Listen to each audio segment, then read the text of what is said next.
said the Trump administration has threatened to indict him over a congressional testimony he gave last summer about a Fed building project. Powell revealed this in a Sunday night statement. On Friday, the Department of Justice served the Federal Reserve with grand jury subpoenas, threatening a criminal indictment related to my testimony before the Senate Banking Committee last June. The White House has criticized the Fed's building project in question, the $2.5 billion renovation of two of its buildings. But Powell called it a, quote, pretext to gain more influence over the central bank and monetary policy. This new threat is not about my testimony last June or about the renovation of the Federal Reserve buildings.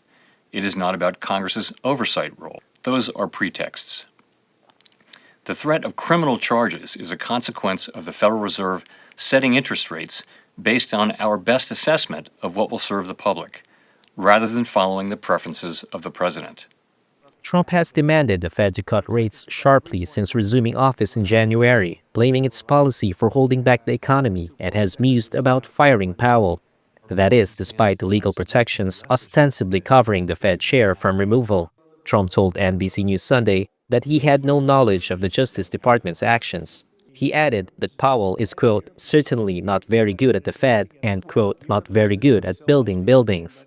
A Justice Department spokesperson declined to comment on the case, but added that, quote, the Attorney General has instructed her U.S. attorneys to prioritize investigating any abuse of taxpayer dollars. In a statement on X, Republican Senator Thom Tillis, a member of the Senate Banking Committee, said the threatened indictment puts the Department of Justice's independence and credibility in question. Tillis said he would oppose any Trump nominees to the Fed, including the president's coming choice of a new chair, until this legal matter is fully resolved.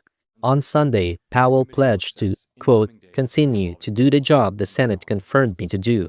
While Powell's term as chair ends in May, he has the right to continue on the Fed board until January 31, 2028. In the immediate reaction on Monday to the deepening feud between the Fed and the Trump administration, the dollar slipped and the S&P 500 futures declined 0.5%.